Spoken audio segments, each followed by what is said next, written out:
बादलों में बसा जादुई गांव। हे भगवान, ये बादलों का झुंड आज मेरे ही अंगने में मंडरा रहा है। ऊपर से ओस की फुहार से आंगन भीग गया। ना जाने सूरज देवता कब उगेंगे। बुजुर्ग काशी बादलों के अपने आंगन में उतरने से बड़बड़ा रही होती है। तभी कंधे पर कुदाल उठाकर कपकपाते जाते हुए किसान मदन कहता है, काशी काकी, आज सूरज चाचा के निकलने का बाट मत जो हो, उनको भी जाड़ा लग रहा है। आज सूरज देवता बादलों से नहीं निकलने वाले हैं। अरे शुभ शुभ बोल मदन, अगर धूप नहीं खिलेगी तो ठंड में रूह सी हट जाएगी। एक तो बादलों की बर्फीली ठंडी हवा सही नहीं जा रही है। तड़के सवेरे का समय है। ठंडी बर्फीली हवाओं के साथ साथ आसमान में घने बादल तैर रहे हैं। सफेद धुंध से ढके बादलों के गांव में गरीबी की परछाइयां साफ झलकती हैं। घरों की छतों पर बर्फ की हल्की चादर बिछी हुई है। जादुई बादलों की गांव में हलचल है। किसान खेती बाड़ी में लगे हैं, औरतें घरेलू कामों में, बच्चे बादलों पर बैठकर खेल रहे हैं।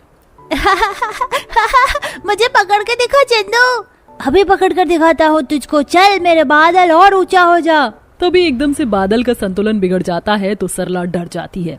राजू, चंदू, चलो दोनों नीचे आओ, बहुत खेल लिया। तुमको मालूम हो ना हो, हमारा जादुई बादलों का गांव कितना ऊंचाई पर बसा हुआ है। गिर जाओगे तो हजारों फीट नीचे जाओगे। रामू काका, आज तो बड़ी खुश लग रहे हो, क्या बात है? आज फसल की कटनी करनी है बलराम। सीता मैया की दया से भोजपुरी गरीब किसान के खेत में खूब अच्छी फसल हुई है। इस बार हम गरीब किसान अपने परिवारों के साथ फसल का पर्व धूमधाम से मनाएंगे और पेट भर कर खाएंगे।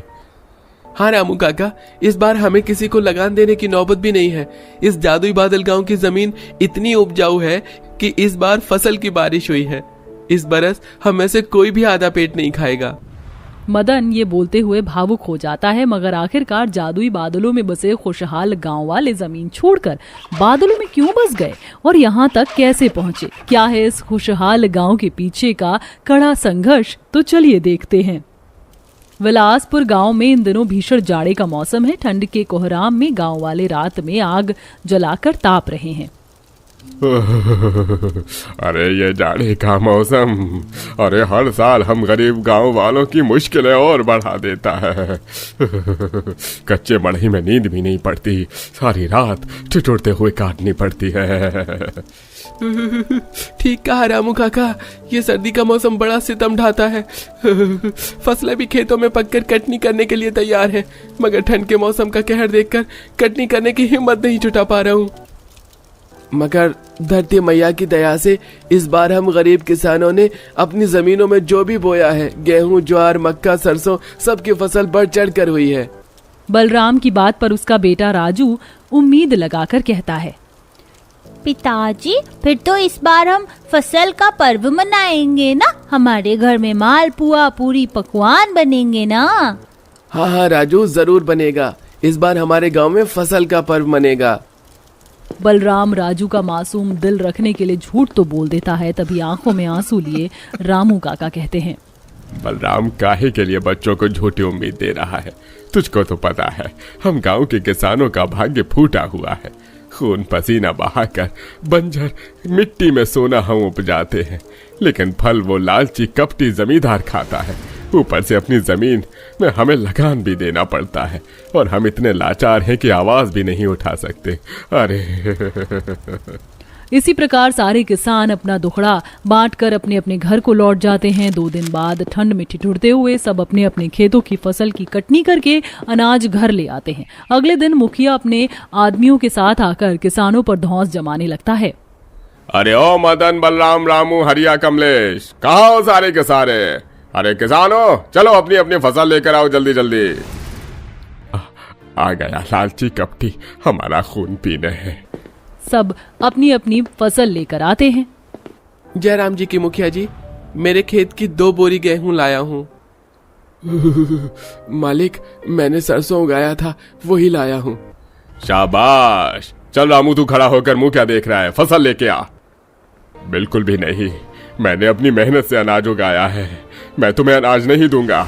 बहुत कर ली तुम्हारी गुलामी, लगान भरते भरते जीवन गुजर गया और अब तो बख्श दो हमको।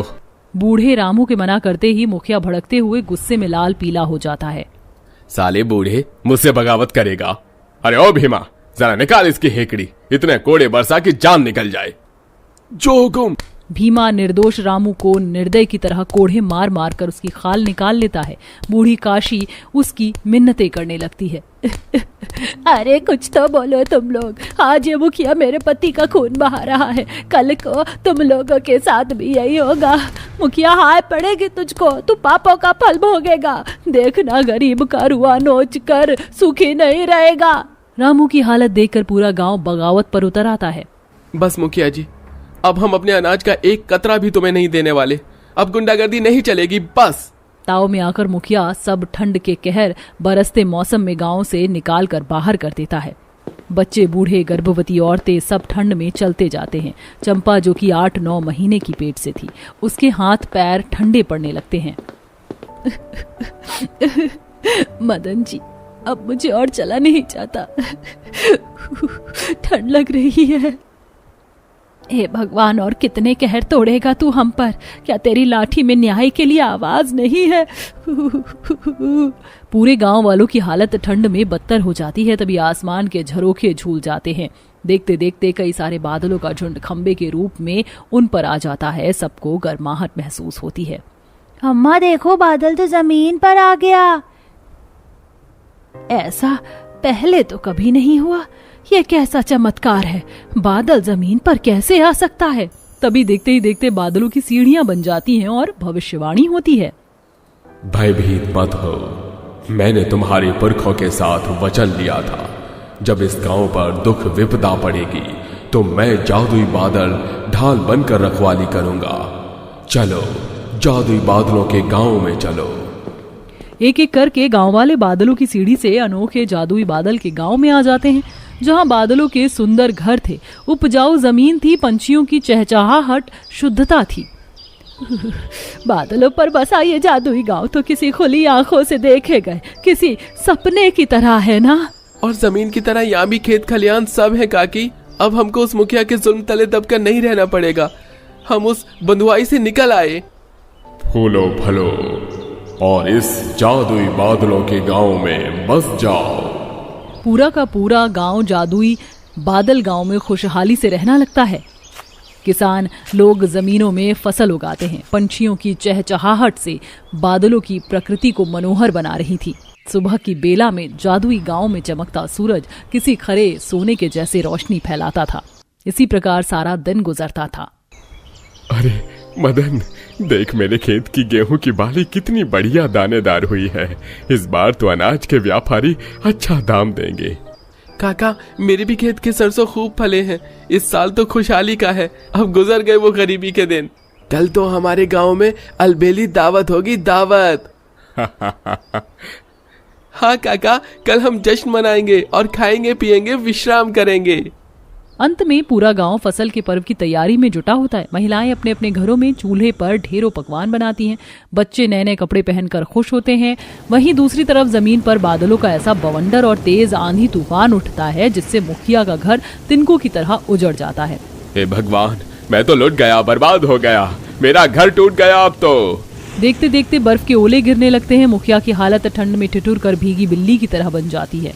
अरे हे भगवान, ये जानलेवा ठंड तो जान निकाल लेगी। अरे कहाँ जाऊं, कहाँ जाऊं? जादुई बादलों का गांव वही एक ठिकाना है।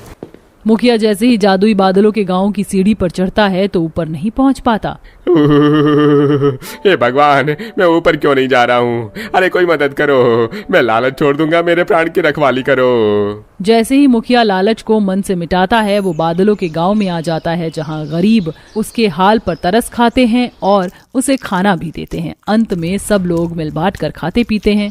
अपने मददगार स्वभाव के कारण जादुई बादलों की गोद में बसा गरीब गांव पूरी तरह समृद्ध खुशहाल गांव बन गया था। ये ढाबा नहीं, मेरे लिए मंदिर है, और ये कस्टमर भगवान, जिन्हें मैं रोज अपने हाथ से खाना बनाकर खिलाती हूँ, और इसी से मेरा घर भी चलता है। राम सिंह सुमित्रा के पास आकर, सुमित्रा, कल से तुम इस ढाबे का खाना नहीं बनाओगी। मैंने ढाबे का खाना बनाने के लिए कोई और बावर्ची ढूंढ लिया है। लेकिन क्यों सेठ जी, आप ऐसा क्यों कह रहे हैं? मुझसे ऐसी क्या गलती हो गई जो मुझे आप इस तरह काम से निकाल रहे हैं? मैं तो इस काम को हमेशा अपने मंदिर की तरह पूछती हूँ। अगर मुझसे कोई गलती हुई हो तो मुझे बताइए सेठ जी, लेकिन मेरे साथ ऐसा मत करिए। मेरे छोटे छोटे बच्चे हैं, मैं कैसे उनका पेट पालूंगी? हाँ, बहुत देख ली तेरी ईमानदारी, लेकिन बस अब और नहीं, कल से यहाँ पर आने की कोई जरूरत नहीं है। जहां सुमित्रा अपने काम की जगह को मंदिर मानती और ग्राहक को भगवान मानती थी, तो आखिर क्यों इतनी ईमानदारी से काम करने के बाद भी राम सिंह उसको अपने ढाबे से निकाल रहा था? क्या सच में सुमित्रा ईमानदार थी या राम सिंह को उसकी कोई सच्चाई पता चल गई थी? आइए जानने के लिए चलते हैं कहानी में थोड़ा पीछे। माँ, आपके हाथ के खाने में तो जादू है। आप कितना स्वादिष्ट खाना बनाती हो। अच्छा बाबा, बस करो अब, तुम तीनों सो जाओ, बहुत रात हो चुकी है। माँ, ऐसे हम नहीं सोने वाले।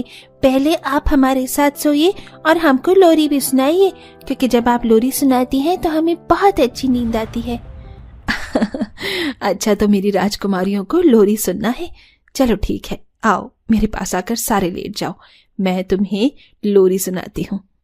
सुमित्रा बड़े ही प्यार से अपनी तीनों बेटियों को अपने पास बुलाती है और उन्हें लोरी सुनाना शुरू करती है। चंदनिया छुप जाना रे, क्षण भर को लुक जाना रे, नींदी आँखों में आई, बिटिया मेरी सो जाए, नींदी आँखों में आई, बिटिया मेरी सो जाए, चंदनिया छुप जाना रे। सुमित्रा हरिपुर नाम के एक छोटे से गांव में अपनी 3 बेटियों को लेकर रहा करती थी। उसके पति का एक दर्दनाक बीमारी के साथ देहांत हो गया था। सुमित्रा अपने गांव के राम सिंह के बहुत बड़े ढाबे पर बावर्ची का काम करके अपनी तीनों बेटियों का पेट पालती थी। अगले दिन सुबह, सुनो कोमल, मैं जा रही हूँ ढाबे पर, तुम अपनी दोनों बहनों का ध्यान रखना। मैंने खाना बना दिया है, तुम तीनों खाना खा लेना और कहीं दूर खेलने मत जाना।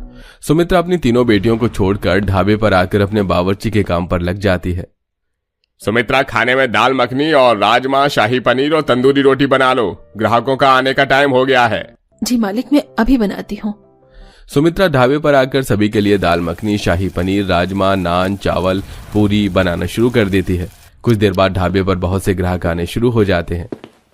1 प्लेट दाल मखनी, 1 प्लेट शाही पनीर और नान लगा दीजिए, बहुत तेज भूख लग रही है। बस आप बैठिए, 5 मिनट में आपका खाना टेबल पर लगाते हैं। अब राम सिंह ग्राहकों के टेबल पर खाना भिजवाता है। सभी लोग खाने को खा रहे होते हैं और खाने की बहुत तारीफ कर रहे होते हैं। देखते ही देखते पूरा ढाबा ग्राहकों से भर जाता है। अरे रामलाल जी के ढाबे पर यह सुमित्रा कितना स्वादिष्ट खाना बनाती है, पेट भर जाता है लेकिन मन नहीं भरता। अरे सही कह रहे हो तुम, लेकिन अगर ज्यादा खाना खाया तो पेट तोंद में बदल जाएगी। चलो अब कल आएंगे सुमित्रा का स्वादिष्ट पकवान खाने। देर शाम राम सिंह अपने गल्ले में दिन भर की कमाई गिन रहा होता है, जिसमें बहुत सारे पैसे रखे हुए होते हैं, जिन्हें देख राम सिंह कहता है, अरे जब से सुमित्रा इस ढाबे पर काम करने आई है तब से मेरी कमाई 2 गुनी हो गई है। सुमित्रा देर शाम अपना काम खत्म करके अपने घर लौट रही होती है कि तभी रास्ते में उसको सरला रोकते हुए कहती है, सुनो सुनो सुमित्रा, अरे सुनती हो क्या? जी दीदी बोलिए। अच्छा हुआ तुम जो मुझे मिल गई रास्ते में ही। मैं तुम्हारे घर पर ही आ रही थी। मैंने सुना है कि तुम बहुत ही स्वादिष्ट खाना बनाती हो। कल मेरे घर में छोटी सी पूजा है, तो मैं चाहती हूँ कि तुम उसका खाना बनाओ। अब अगले दिन सरला के घर में पूजा की तैयारी चल रही होती है, जहाँ पूजा का सारा पकवान सुमित्रा अपने हाथों से बना रही थी। सभी लोग सुमित्रा के हाथ से बने पकवान की बहुत तारीफ करते हैं। सरला, तुमने इस दावत का खाना कौन सी बावर्ची से बनवाया है? क्योंकि खाना बहुत ही स्वादिष्ट बना है। हम लोग तो उंगलियां चाटते चाटते नहीं थक रहे हैं। अब आए दिन लोग सुमित्रा को अपने घर पर बुलाकर ले जाते। कभी सुमित्रा अपने घर से खाना बनाकर लोगों को देती, क्योंकि सुमित्रा के हाथ का खाना सबको बहुत पसंद आता है। तभी एक दिन, शुक्रिया सुमित्रा जो तुमने ये स्वादिष्ट पकवान बनाए। मेरे बच्चे तुम्हारे हाथ के खाने की बहुत तारीफ करते हैं। ये लो, तुम मेरी तरफ से ये कुछ पैसे रख लो। नहीं नहीं बिमला जी, इसकी कोई जरूरत नहीं है, आप रहने दीजिए ना। आप लोगों को मेरे हाथ का खाना पसंद आया है, आप खाने की तारीफ करते हैं, मैं इसी में बहुत खुश हो जाती हूँ। नहीं सुमित्रा, तुम मेहनत करती हो और ये तुम्हारे हक के पैसे हैं। विमला सुमित्रा के बने हुए पकवान को लेकर उसके हाथ में कुछ पैसे देती है और वहां से अपने घर वापस लौट रही होती है। लेकिन तभी दूर खड़ा राम सिंह ये सभी चीज देख लेता है और खुद से कहता है, अच्छा, तो इसका मतलब सुमित्रा अपने घर से भी पकवान बनाकर लोगों को बेचती है। मुझे कुछ करना पड़ेगा ताकि लोग इसका पकवान ना खाकर सिर्फ मेरे ढाबे पर ही आकर खाना खाएं।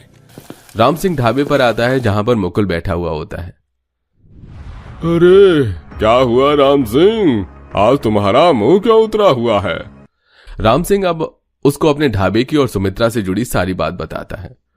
अरे तुम एक काम क्यों नहीं करते, अपने ढाबे पर सुमित्रा से भी अच्छा बावर्ची ले आओ ताकि लोग सिर्फ इस ढाबे पर ही आकर खाना खाएं और सुमित्रा के हाथ के खाने को भूल जाएं। तुम सही कह रहे हो मुकुल, मैं सुमित्रा को काम से निकाल कर एक दूसरा बावर्ची अपने ढाबे पर रखूंगा। अगले दिन हमेशा की तरह सुमित्रा ढाबे की रसोई में खाना बना रही होती है। तभी वहां पर राम सिंह आता है। सुमित्रा उठो यहाँ से, आज से तुम इस ढाबे का खाना नहीं बनाओगी। मैंने खाना बनाने के लिए दूसरे बावर्ची को रख लिया है। ये देखो, ये विपिन है और आज से यही इस ढाबे का सारा खाना बनाया करेगा। मैं तुम्हें अपने ढाबे से निकाल रहा हूँ। लेकिन क्यों सेठ जी, मुझसे ऐसी क्या गलती हो गई जो आप मुझे काम से यूं अचानक निकाल रहे हैं? मैंने तो हमेशा ईमानदारी से इस ढाबे पर काम किया है। भगवान के लिए मुझे यहाँ से मत निकालिए। मेरी छोटी छोटी 3 बेटियां हैं, मैं उनका पेट कैसे पालूंगी? राम सिंह अब जलील करके सुमित्रा को ढाबे से निकाल देता है और सुमित्रा अपने घर पर आ जाती है। अब ऐसे ही कुछ दिन गुजरते हैं और घर का किराया टाइम से नहीं देने के कारण मकान मालिक भी उसको घर से निकाल देती है। अब वो अपनी तीनों बेटियों को लेकर दर दर की ठोकरें खा रही होती है, लेकिन उसकी कहीं भी रहने का कोई ठिकाना नहीं मिलता। माँ, मैं अब और एक कदम नहीं चल पाऊंगी। सुबह से कुछ नहीं खाया है और खाली पेट अब मुझे चक्कर आ रहा है। कोमल की बातें सुनकर सुमित्रा बहुत घबरा जाती है और वहीं रुक जाती है। तभी सुमित्रा को पास में ही एक गहरा कुआं नजर आता है जो कचरे से भरा होता है, जिसे देख सुमित्रा अपने तीनों बेटियों से कहती है, सुनो मेरी बच्चियां, अभी हमारे पास रहने की कोई दूसरी जगह नहीं है और कोमल की भी तबीयत कुछ ठीक नहीं लग रही है। एक काम करते हैं, इस कचरे से भरे हुए कुएं को हम तीनों मिलकर साफ करते हैं और इसके अंदर ही रहने चलते हैं। ठीक है माँ, चलो इस कचरे को मिलकर साफ कर लेते हैं। अब सुमित्रा अपनी तीनों बेटियों के साथ मिलकर उस कचरे से भरे कुएं को साफ करती है और उसके अंदर घुसकर रहने लगती है। अगले दिन सुबह कुछ लोग उस कुएं में कचरा फेंक रहे होते हैं। तभी सुमित्रा गुस्से में बाहर आकर कहती है, अरे तुम लोगों को दिखाई नहीं देता है क्या कि कोई इंसान इसके अंदर रह रहा है? जहाँ मन किया वहीं कचरा फेंकना शुरू कर देते हैं।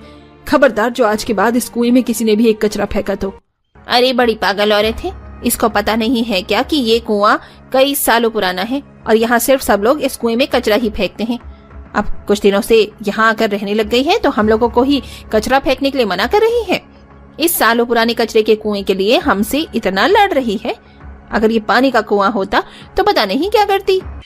अब आए दिन सुमित्रा का लोगों से कचरे को कुएं में फेंकने के लिए लड़ाई होती, लेकिन फिर भी सुमित्रा रोज कचरे को कुएं से साफ करती और फिर उसी कुएं में रहने लगती। तभी एक दिन, पता नहीं हम लोगों का अपना घर कब होगा और न जाने कब तक हमें यूं ही लोगों के कठोर व्यवहार से गुजरना पड़ेगा। सुमित्रा उस कुएं में बैठकर ये सब बोल रही होती है कि तभी कुएं में से एक आवाज आती है, क्या हुआ सुमित्रा, तुम इतनी परेशान क्यों हो? मैं हूं ना, मैं करूंगा ना तुम्हारी मदद। कौन बोल रहा है? कौन हो आप? ये आवाज कहाँ से आ रही है? सुमित्रा घबराओ मत, ये आवाज इस कुएं में से आ रही है। ये कोई साधारण कुआं नहीं है, ये एक जादुई कुआं है जो कि कई सालों से श्रापित था, लेकिन तुमने यहाँ पर आकर इसे साफ किया और यहाँ पर रहना शुरू किया, जिस वजह से इस कुएं का श्राप खत्म हो गया है। इसलिए अब ये जादुई कुआं तुम्हारी मदद करना चाहता है। मैं सब कुछ जानता हूं सुमित्रा कि तुम कितनी लाचारी से गुजर रही हो और उस सेठ ने तुम्हारे साथ क्या क्या किया है, तुम कैसे बेघर हुई, लेकिन अब तुम चिंता मत करो, अब यह जादुई कुआं तुम्हारी मदद करेगा। जादुई कुएं की बात सुनकर सुमित्रा की आंखों से आंसू बहने लगते हैं और देखते ही देखते वो जादुई कुआं एक कुएं के आकार का आलीशान घर बनाकर तैयार हो जाता है। माँ, ये जादुई कुएं का घर तो कितना आलीशान लग रहा है। सुमित्रा अपनी तीनों बेटियों को लेकर उस जादुई कुएं के घर में रहना शुरू कर देती है और कुछ दिन बाद उस जादुई कुएं के घर में ही सुमित्रा अपना ढाबा भी खोल लेती है। अगले दिन, माँ भैया, मुझे ये ढाबा कुछ यूनिक लगता है, चलिए इसके अंदर जाकर खाना खाकर आते हैं। पूरा परिवार सुमित्रा के जादू कुएं के ढाबे के अंदर जाते हैं, जहां सुमित्रा सबके लिए पकवान बनाती है और जो पकवान सबको बहुत ही स्वादिष्ट लगता है। सही कहा मालती तुमने, ये ढाबा जितना यूनिक है इसका पकवान उतना ही स्वादिष्ट है। अब सुमित्रा का जादुई कुएं का घर और ढाबा बहुत ही अच्छी तरीके से चलने लगता है। सुमित्रा भी अपने जादुई ढाबे पर लोगों को फ्री में खाना खिलाती और खुशी खुशी अपने जादुई कुआं घर में अपनी खुशहाल जिंदगी बिताने लगी थी।